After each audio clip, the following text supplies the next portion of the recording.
علی رسولہ الکریم اما بعد۔ ناظرین اور سامعین، پورے عالم کے حالات جس وقت میں تڑپا دینے والے اور انسانیت کو اندر سے جھنجھوڑنے والے حالات ہیں، ان حالات میں بار بار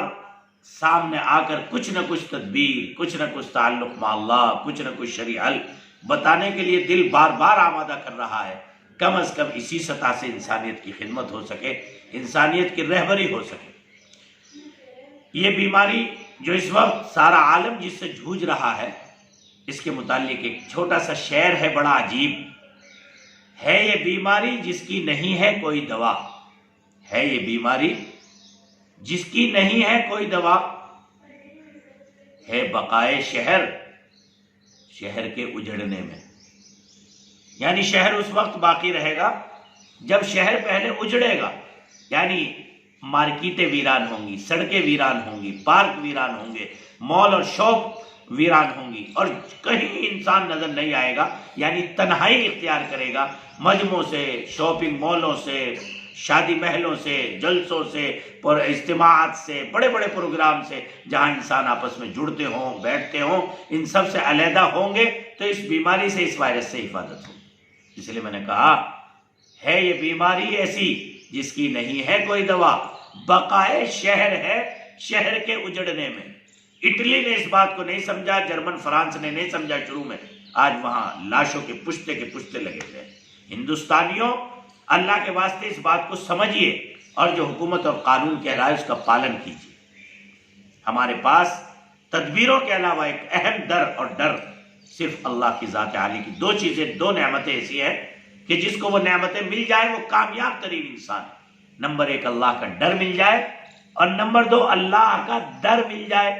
یعنی خدا کے در پر آدمی مانگنے کا عادی بن جائے، اور اسے یہ احساس ہو جائے کہ جن گناہوں کو میں کرتا ہوں خدا کے ڈر سے اس کو چھوڑ دوں۔ یہ کام کیجئے روحانی اعتبار سے اور طبی اعتبار سے، جو اس وقت ماہرین اور ڈاکٹروں کی تحقیق ہے کہ یہ وائرس جب آدمی کو پہنچتا ہے گلے میں، حلق میں، تو یہ 4 دن رہتا ہے یہاں۔ اگر آدمی صبح کو، دوپہر میں، شام کو 3 دفعہ گرم پانی پی لے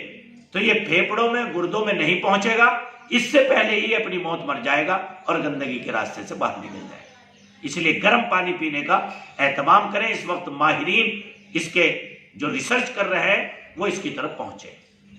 اور ایک گھریلو ٹیسٹ بتاتا ہوں، صبح کو جب اٹھیں تو ایسے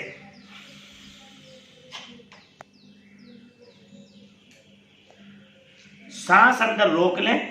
اور 35 سیکنڈ، 40 سیکنڈ، 1 منٹ، جتنا بھی آپ روک سکتے ہیں، پھر اگلے دن بھی چیک کریں، دوسرے دن بھی چیک کریں، تیسرے دن بھی چیک کریں۔ اگر یہ کیپیسٹی جوں کی توں ہے اور آپ 45 سیکنڈ پہلے دن روک پائے تھے، اگلے دن بھی 45 سیکنڈ ہی روک پائے، اس کا مطلب یہ کہ آپ کے بدن کے اندر کیپیسٹی ہے، اور کرونا وائرس کا کسی طرح کے اثرات سے آپ کا بدن متاثر نہیں۔ یہ ایک گھریلو ٹیسٹ ہے، آپ اس کو پابندی کے ساتھ کیجئے، اپنے بچوں کو کرائیے، بیویوں کو کرائیے، بہنوں کو کرائیے، ہماری ماں بہنوں کو کرائیے، اور گرم پانی پینے کا اہتمام کیجیے۔ جب باہر سے ہمارا کوئی بھی بندہ آ رہا ہے، وہ آتے ہی سب سے پہلے واش بیسن پہ ہاتھ دھوئے، سینیٹائزر سے ہاتھ دھو لے، صاف ستھرا رہنے کا عادی بنائیں، اپنے گھروں میں اچھے اس سے پوچھا لگائیں، صاف ستھرا اپنے بستروں کو رکھیں، اور بار بار جو ہے تھوڑی تھوڑی دیر کے فاصلے سے اپنے ہاتھ کو دھوتے رہیں، اور گلے کو خشک نہ رکھیں بالکل، بلکہ چاہے 1 گھونٹ ہی پانی پی لے، لیکن تھوڑی تھوڑی دیر کے فاصلے سے پانی پیتے رہیں۔ اسی طرح سے ہمارے جو پرہجوم جگہ ہیں، جہاں مجمع بھیڑ رہتا ہے، ٹی اسٹال ہیں، بس اسٹاپ ہیں، اور اسی طرح سے جو پرہجوم جگہ ان سے اپنے آپ کو حتی الامکان بچائیں، اور سبزی پھل وغیرہ کا زیادہ استعمال کریں، گوشت، اور اسی طرح سے جو فرائی آئٹمز ہیں ان سے بھی اپنے آپ کو بچائیں، اور جو بازاری آئٹم ہیں ان سے اپنے آپ کو زیادہ سے زیادہ بچائیں۔ میں سمجھتا ہوں کہ اگر ہم جو ہے قلم بن کر کسی کے لیے خوشیاں نہیں لکھ سکتے، تو ناظرین اور سامعین اور میری ماں بہنوں، کم سے کم اتنا تو کیجئے کہ ربڑ بن کر کسی کے غم کو مٹا دیجئے۔ اور اس کا طریقہ یہ ہے کہ آپ زیادہ تر ہجوم کی جگہ مت جائیے، کہیں ایسا نہ ہو کہ وائرس آپ کو تو نہ لگے، آپ کو بڑا غرور ہے اپنے طاقتور ہونے پر، لیکن آپ کے گھر میں جو ضعیف ماں باپ ہیں، آپ کے گھر میں جو ضعیف چھوٹے معصوم بچے ہیں، یہ وائرس ان کو لگ کر اور تباہ و برباد کر دے اور نقصان پہنچا دے۔ اللہ کے واسطے اپنے آپ پر بھی رحم کھائیے، انسانیت پر رحم کیجئے، اور ایسی چیزوں سے بچیے کہ جن سے یہ وائرس پھیلا سکے۔ اللہ ان مبارک اور طبی اور نبوی اور شرعی اور سماجی ہدایت پر عمل کرنے کی توفیق عطا فرمائے۔ وآخر دعوانا ان الحمدللہ رب العالمین۔